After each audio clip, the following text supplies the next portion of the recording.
زما د اسلام ډیرو زیاتو حقو او درنو مسلمانانو خویندورونو، نن چې کومه زموږ وظیفه ده د درود شریف وظیفه ده، او کم بنده محترمو ده درود شریف وی، الله پاک به روزانه اویا حاجتونو د انسان باندې اویا دروازې د حاجتونو کولاو کی، اویا دروازې به الله پاک انسان باندې د مشکلات محترمو ده بند کی.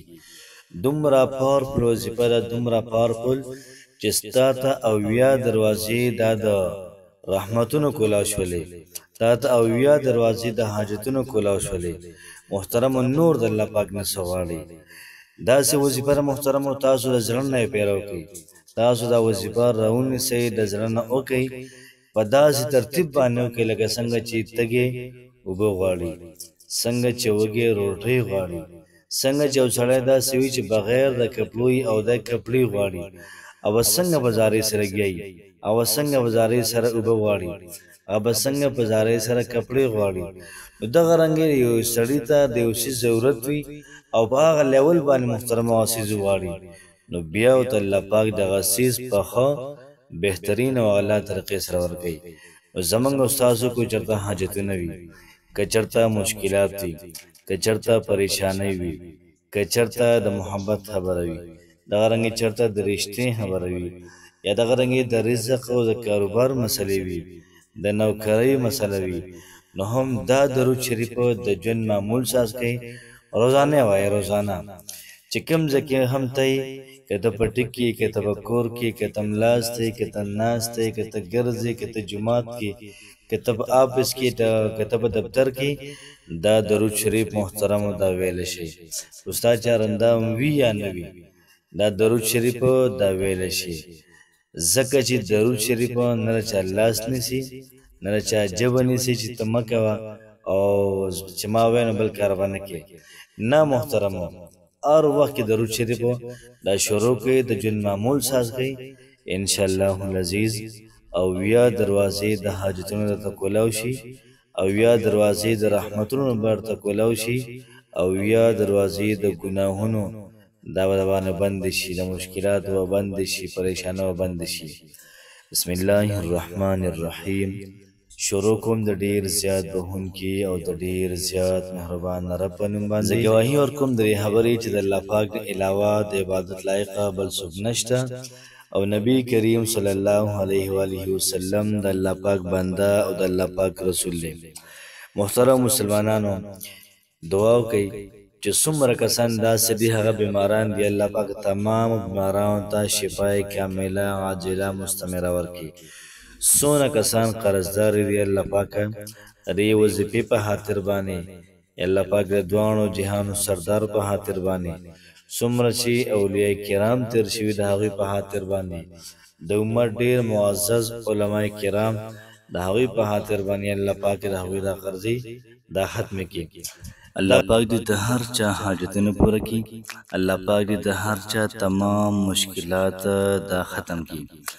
نن چې محترمو زموږ کومه وظیفه ده د درود شریف، محترمو ډېره زیاته عظیم شان او ډېره پاورفل وظیفه ده. که تاسو چېرته خپل حاجات پوره کول غواړئ، نو هم دا وظیفه محترمو ستاسو لپاره ده. نن که تاسو خپل مشکل حل کول غواړئ، داسې وظیفه ده چې محترمو د مشکلاتو حل پکې دی، د پریشانو تکالیفو حل پکې دی، او څومره مشکلات دي، څومره ستاسو حاجتونه دي او دغه حاجات پوره کېږي نه، نو دا وظیفه وکئ، انشاءالله العزیز 100% ګارانټي در کوم چې ستاسو به هر قسم حاجات محترمه دا به پوره شي. ده ځکه درود شریف یو داسې عمل دی چې دا قبول کړی شوی دی، په دې کې اخوا دېخوا نه وي.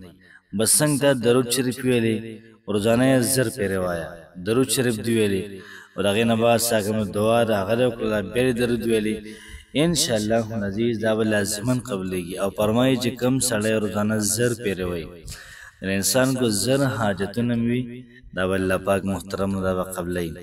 ځکه نبی کریم صلی الله علیه و آله وسلم یوه داسې هستي ده، الله پاک وایي زم پې درود ویمه، فرشتې پې هم وایي ای د ایمان والو تاسو هم درود شریف وایئ. نو نبی کریم علیه الصلاة والسلام یو داسې هستي ده چې هغه باندې الله پاک هم درود وایي، فرشتې پې هم وایي، دغه رنګې انسانان هم پې وایي. که څوک دا غواړي چې زه نبی کریم صلی الله علیه و آله وسلم په خوب کې وینم، هغه له پکار چې د درود شریف په وردو کې درود شریف دی وای، الله پاک به او ته خوب کې وخی. څوک داسې وایي چې یاره زه مالدار شم، درود شریف د شروع کې محترمو ان شاء الله العزیز د مالدارۍ راز پکې محترمو داشته دی. نو ډېره زیاته پاورفل وظیفه ده، ډېره زیاته عجیبه ده. د کمې مسلې دپاره دې وظیفه کړله، د رشتې دپاره یې راونیسئ، ځان دپاره یې وظیفه کوئ، روزانه کوئ. انشاءالله العزیز په ښه ځای کې، په اعلی ځای کې، بهترین ځای کې به ستاسو رشته وشي. نن چې کومه زموږ وظیفه شوله، د هغې ترتیب او د هغې طریقه کار به داسې وي که کله هم تاسو را وظیفه کول غواړئ، نو تاسو زر پیرې دا درود شریف ووایئ، صلی الله علیه و آله وسلم. دا یو شو.